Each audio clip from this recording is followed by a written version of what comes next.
Story 1. I had absolutely no idea what I was doing most of the time. I just made it up as I went and hoped for the best. Story 2. I don't share details about certain things I did growing up. My parents told stories of their gang days, and it made me want to emulate their lives. I am heavily tattooed and have a lot of friends who look the same. My children have an idea that I may have been different than I am now, but I never elaborate or offer any stories. I make sure to keep any friends and family away who are still involved with any street-related trouble. Our lifestyle does not match my aesthetic. I read and have a large home library, a Lego collection, and I am seriously into fishing. My children are nerds, and I could not be happier. I do my best to keep them involved with positive activities. I even went out of my way to move to a safer neighborhood with better schools to keep them away from the environment I grew up in. Story 3. We got 3 kittens a few years ago. One of them was killed by my mother-in-law's dog. We bought another kitten that night from the same lady. That kitten was almost identical. 3 years later, none of the children know. I will keep it to myself unless they ask me about something similar when they are adults or parents. Story 4. Her dad and I were 15-year methamphetamine addicts when we found out I was pregnant. I quit, and 8 years later, I am still completely clean. I plan on telling her that addiction runs in the family, but I don't know if I can share the details. Story 5. Your father did not want custody when we divorced, but I made him take you one night a week because otherwise, I would lose my mind. Kids are hard, man. Story 6. Adults do not know what is going on and sometimes make poor decisions. Be quiet, do not tell the children. Story 7. Even though I underwent a year of grueling fertility treatment, the moment I saw that second line, I felt a bone-deep regret that I did this to myself. He is now almost 4 months old, and I am finally starting to love him and being a mom, but I will never, ever tell him that it took me over a year to get there. Story 8. When my ex and I were going through a divorce, we had 2 kids and 2 cats. We decided mutually which cat would go with whom. My cat Leia was mine, and my ex and her partner's cat Dexter were inseparable. We broke up amicably. During the split, while selling the house and moving to separate apartments, the kids, our cats, and we all shared the house that was for sale. One day, I asked about Leia. I hadn't seen her in a day or so, and no one else had either. We had the door open a lot and almost no furniture in the house at that point. We assumed she got scared and ran off for a few days, as it had happened before. A few days later, the house was sold and we had to leave. I went to dismantle the bunk bed my kids used. No one has permission from me to tell my children that Leia crawled into the back corner and passed away quietly in her home. That was my cat's home all her life, and she went to hide and pass away in a comfortable corner underneath the bed my son slept on for at least a day with her there. No one can tell him. My kids know the cat died, that I found her, and that she passed peacefully in her sleep in her home. That is all they know. Story 9. Once they graduate, there will be no secrets. But while they are still studying, I am not going to tell them that I did drugs constantly, skipped school for an entire year, was in juvenile detention at their age, and got into fights quite a lot. I lived in a trap house for a year. Those kinds of things will not be mentioned since it is hard to tell them to stay in school and get good grades while I was climbing trees, high on some white powder a random person sold me for €5, throwing cherries at people and screaming "mortar fire, boom," when I was their age. Story 10. I was much more reckless than they will ever be allowed to be, and they will never know how close I came to not making it out of my 20s. Story 11. When my children's mother and I divorced, I didn't fight my ex-wife for the house. My daughter was away at college, and my son was only 9. I didn't have a permanent household growing up. I wanted my son to have a stable home to grow up in. I gave up everything. I walked away from the divorce with nothing. I am 40 and live with my older parents. I have no idea how to start over. Prices on homes are up, and wages are stagnant.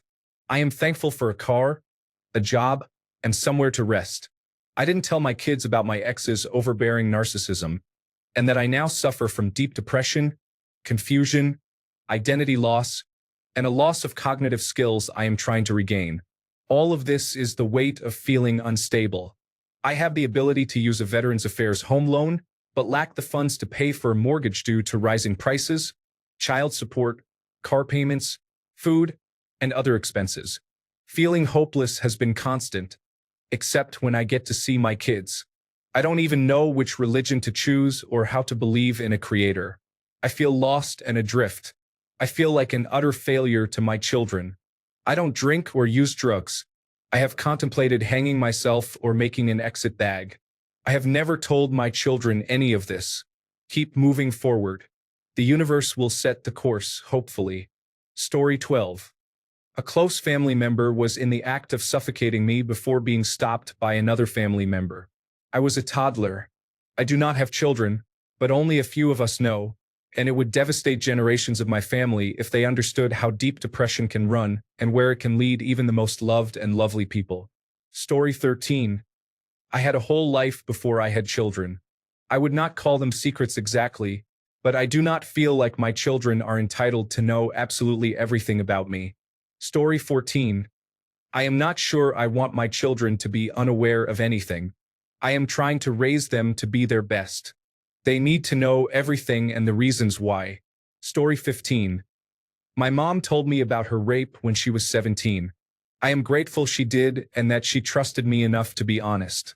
She told me because I was starting to get attention from men after developing young, and she didn't want me to be in a vulnerable position.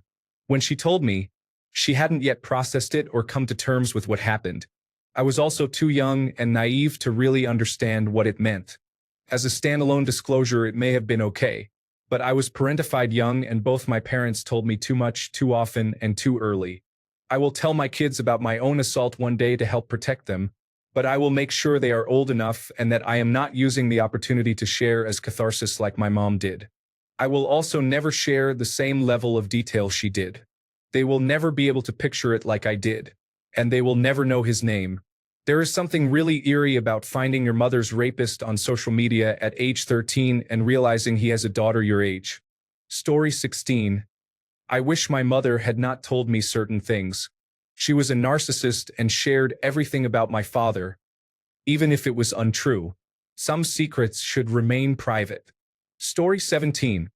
A friend's father's dog contracted parvovirus. Instead of responsibly having a veterinary technician come out and euthanize the dog, we were told to shoot it. We were 16 and did not know how to do it properly. The experience was brutal and sickening. The entire ordeal lasted over 30 minutes. There was a lot of blood and howling. I have never told my wife, child, or anyone else about that horrible afternoon. Story 18. My wife knows I used to be a violent person, but I never tell her the worst things I have done. I do not think she would look at me the same way. I am very ashamed. Story 19. My children's mother hurt me in many ways and emotionally manipulated me for years during our marriage. I had to undergo a lot of behavioral therapy to deal with those issues. I do not like her as a person, but I cannot fault her as a mother to our children. Story 20. I am posting this as a question because I believe people responding here might be well positioned to advise. A close friend of mine has the same mother as his 3 brothers, but he is the eldest and has a different father. His biological father was absent, so the biological father of his brothers became his dad too. He was not just being kind. He genuinely became my friend's father. However, his brothers have always believed they share the same father. That father is dying now, and my friend is unsure whether to tell his brothers before the father dies, after he dies, or not at all. Story 21. I was not supposed to know that my father was an addict until I was about 3 years old. I learned this information from my mother because I was trying to help a friend sober up from heroin, and she wanted to warn me that it needed to be something my friend also wanted. Story 22. My entire time at college, I spent 5 years as a weed-consuming alcoholic doing the bare minimum to pass. I made many mistakes that I regret to this day. I have multiple failed suicide attempts in my past. Story 23. I did not always know what I was doing, and sometimes I was just making it up as I went, hoping it did not mess them up too much. They would think I had all the answers. I will let them believe that a little longer than I should. Story 24. Their mother is about to start selling pictures of feet to put food on the table. Just joking, but not really. Story 25. I firmly do not want them to exist, and they are just hypothetical characters from a Reddit post. I am a monster. Story 26. I often do not want to be here and often do not think I want or should have children. I do not have children, but if I ever do, I do not know how they would feel about that. I do not know how I feel about my parents' suicidal thoughts, but I remember the hurt from, I wish I never had children, I overheard once. So it goes. Story 27.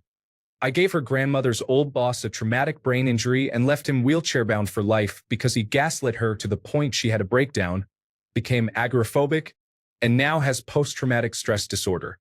It got to the point where she had to sell her house and move because a school bell causes her to shut down and panic like a Vietnam veteran. In fact, her grandmother does not know that. I am already a disappointment to her, and that would break her heart. She is a pacifist. Story 28. I have 3 children. I know it is difficult to believe that we have had the experience that makes babies 3 actual times. In reality, we had a lot of fertility problems, and we have had a significant amount of unprotected sex. Story 29. Who really cares? I know I do not. I have a morning ritual that I need to share. I call it the Terminator. First, I crouch down in the shower in the classic naked Terminator traveling through time pose. With my eyes closed, I crouch there for a minute, visualizing either Arnold Schwarzenegger or the character from the second movie. I do not imagine the female lead in the third one because that movie was disappointing. I start to hum the Terminator theme, then I slowly rise to a standing position and open my eyes. It helps me proceed through my day as an emotionless, cyborg badass. The only problem is when the shower curtain sticks to my Terminator leg. It ruins the fantasy. Story 30. I am not the reason her parents got divorced. I just do not want her to have a bad image of her mother right now. Story 31. Some of the things I did to survive my early 20s were questionable. Not illegal, but just not talked about. There is only one person still alive who knows what I did, and I trust that person with my life. Story 32. Their mother is a cruel person. She left me when I traveled for a wedding and to see my mother, who was dying of amyotrophic lateral sclerosis. I have been stuck here ever since. Story 33. I used a large amount of drugs and alcohol when I was a teenager. I would go out at night and get very intoxicated. The number of times I ran from the police or made poor decisions is remarkable. They must never know. Story 34. I have them. I barely want to tell anyone. Go through my post history. I have only told 2 people in my life. I did not even tell my therapist. It affects me to this day. I am currently not sober and need something to vent or let out. The secret has so much detail to share, but I have met one person with a story similar to mine who can relate to how atrocious this world can be. Story 35. That mom is probably going to die soon. If she lives, that is great with no trauma. If she does not, at least they will not spend her final months upset and waiting for it to happen. This approach is supported by their therapists. I am uncertain about how to handle this situation correctly. Story 36. My son might not be biologically my husband's. I found out I was pregnant early in our relationship. I was not a virgin when we met, and my periods were always irregular. My husband does not care to know. He says he is his son, even if it is not biological. I would do a DNA test, but as I said, my husband says the son is his boy even if they do not share DNA. Story 37. The first time I smoked and drank alcohol was when I was 12. Then, at 15 or 16, I started going to bars and clubs. Later, I tried many drugs, and my body count is a little high. They will never know. Story 38. I do not have children, but I want to someday. I would never tell them I lost my virginity at 15 or about all the drugs I have done. The former because I do not want to encourage that behavior, despite it not harming me in any way. I know that is a rare occurrence. The latter because addiction runs in my family. Just because I was able to use substances safely and recreationally without issues does not mean I want to tempt fate. Story 39. I made the mistake, of telling my teenage kids that I used lysergic acid diethylamide and cocaine 40 years ago. I used lysergic acid diethylamide once and cocaine about 4 times. They laugh and tease me about it whenever they get the chance. Story 40. They will never know the details of my childhood. They know my childhood was not pleasant. I have told them that it was not warm or comforting. No one other than a professional with a mental health plan in place needs to hear those details. I instantly burn pages if I write about it. I am definitely not going to tell it to my children. Story 41. Since I was a teenager in the 1980s, I have done some things, but I promised my children I would tell them the truth under all circumstances. They have asked me about the things I had done, and I was upfront with them in every case.